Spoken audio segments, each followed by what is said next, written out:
Hello world, it's me Doju. Welcome back sa aking YouTube channel guys. At ngayon guys, pag-aaralan naman natin yung assignment operators using Java. So sasaglitin lang natin to. Madali lang naman to, sobra guys. Okay? So ngayon, without further ado, syempre simulan na natin. Open na natin yung mga code editor na gagamitin natin. And lalagay ko na guys yung ating topic, assignment operators. Ayan. Okay? So ano ba yung assignment operators? Napakadali. Okay? So ang ginagawa niya is lagay tayo ng description. Tagalogin natin, nag-a-assign ng value sa variable. Ayan, nag-a-assign siya ng value sa variable, okay? Pwede naman na arithmetic muna bago assign ng value. Paano to? So, mamaya pakita ko sa inyo. Simulan na natin, okay? Ang pinaka-basic sa lahat na assignment variables, guys, is yung equals. So, lagay natin dito yung mga operators. Yan, operators. So, ibababa ko para hindi kayo malito, okay? Equals, yun yung pinaka-basic. Sinabi natin equals, nag-a-assign tayo ng value. For example, maglagay tayo ng variable dito. Mas maganda number. So, integer, age, ang value, ba? Yan yung variable name is age. Anong klaseng variable? Integer. Ano yung value? Eto. Ang value is 24. And then, end of the statement. Ngayon, print natin. System out tayo dito. Out that print ln. Tapos, parenthesis.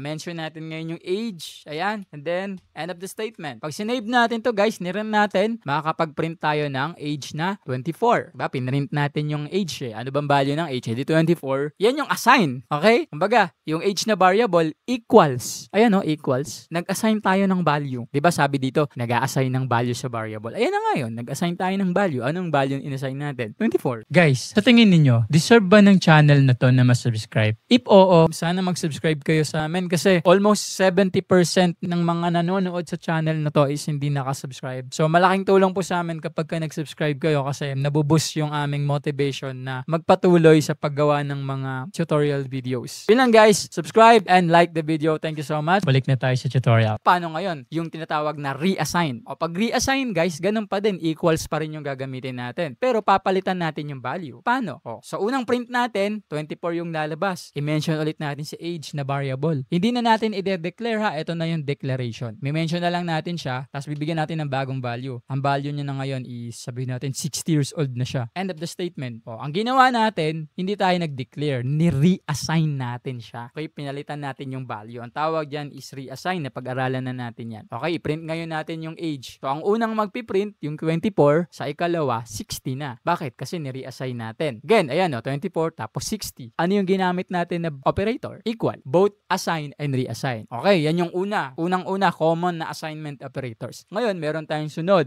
Eto, napakadali. Pag sinabi natin na assignment operators, guys, pwede itong maglaro dun sa tinatawag natin na arithmetic. Pinag-aralan na natin yan. Ano ba yung arithmetic? So, nakalimutan mo agad. Plus, tapos minus, divide, and multiply. Ayan, yan yung mga basic arithmetics natin. Ngayon, pwede natin siya i-apply sa operators. Paano yun? Mag-a-arithmetic muna bago mag-a-assign ng value. Sige nga, paburahin natin to. Palitan natin yung integer name. Sabi natin hindi na age. A na. Integer A or si X na lang para medyo familiar sa atin. Si X. Okay? Si integer X, ang value niya is 24. Tapos, pagbaba mo, si X pa din, mag-a-add ako sa kanya ng 6. Okay? Yan, plus 6. Yung result na yun, gusto ko ma-save dun din sa mismong variable na yun. So, lalagyan mo ngayon siya ng equal. Diba? Yan yung ginagamit natin na assignment operators kapag ang gusto natin is mag-add and assign. Yung sinasabi ko kanina na arithmetic muna bago assign. Okay? Add equals. Ayan yun, sa addition. Mag-a-add ka muna ng 6, tapos dun mo rin siya ilalagay ulit sa variable X. So, ibig sabihin, si 24, parang ganito lang yan. 24 plus 6 is equals to 30. So, pag pinrint natin yung variable na X, so pag niran natin to, ang magiging value na ni X, pag pinrint natin si X, ay wala ka ng halaga sa akin. Hindi, joke lang. Ang magiging value ni X, may value pa ba si X, guys? May value. So, ang magiging value ni X, guys, pag niran mo is 30 na siya. O, di ba? Hindi na pwede, 30 na.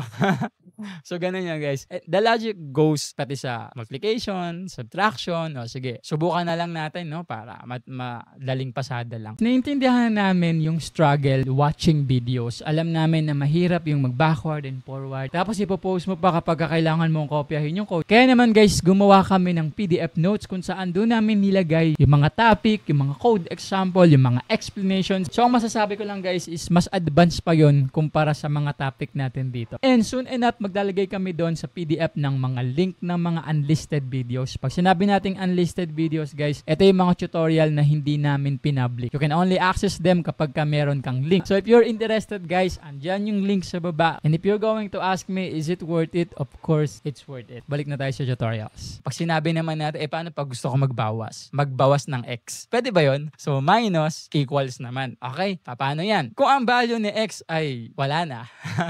Kung ang value ni x is 24, gusto ko bawasan ng 6, tapos gusto ko yung sagot, i-reassign ko lang din ulit kay x. So, edi minus equals. So, magiging 18 pag niran natin to. So, i-run natin. So, ayan guys, nakita ninyo 18 yung kanyang value. Okay? Okay, paano naman pagka-division? Edi slash equals. Diba? Divide, tapos reassign. O, i-divide natin to sa sabihin natin 24, 6. Ang sagot is 4. Tama ba ako? Run natin. O, diba? Nakuha ninyo 4. O, paano naman kung multiply? Diba? Ganun lang siya ka-basic. O, lagay natin asterisk. Kasi sa coding, diba? Pag multiply, asterisk, tapos equal. Multiply mo tong number na to, tapos reassign mo ulit sa kanya. Kanino? Kay x.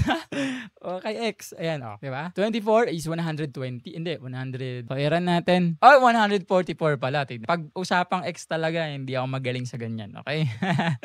So, ganun lang guys siya kasimple. No? Pagka gusto mong gamitin yung assignment operators, ganyan lang. So, sa madaling sabi dyan, kung hindi ka nag-a-assign ng direkta, gusto mo magkaroon muna ng arithmetics bago mo i-assign, yan yung pinagagamitan natin ng assignment operator. O ngayon, pwede nyo ito ngayon, kailangan ka ba talagang matutunan yan? Kailangan mo ba talagang aralin yan? Oo naman, kailangan mong aralin to. Diba? Although hindi mo maintindihan agad-agad ngayon na, para saan ba to? Kailangan papatiyan pa, pag-aralan pa. Well, ganun din ako dati guys. Pero along the way, pag gumagawa ka na ng mga program, magkakaroon ka ng isang problem na kailangan mong gawa ng solution tapos hindi mo masagot-sagot pagka hindi mo to alam. Okay? So ayan. So sana may natutunan kayo. Kung meron, i-share nyo naman to sa mga ex nyo guys. Okay? Then, gusto ko lang din kayong i-remind guys kung meron kayong natututunan. Please wag kayong mag-thank you sa akin or wag kayong magsabi na thank you idol. Ayoko nang ganun guys. Pinakamaganda guys is mag-comment na lang kayo ng salamat sa Diyos or thank God. Kasi gusto ko kayong i-remind na kung mayroon man tayo naiintindihan, kung mayroon tayong nauunawaan or karunungan or kaalaman, lagi natin tatandaan na yung karunungan, yung unawa, at yung kaalaman, yun ay galing sa Diyos. Okay? So, yun lang naman yung gusto kong i-remind sa inyo. And then again, I hope may natutunan kayo. And if you do guys, please don't forget to subscribe. Thank you so much. See you on my next tutorial.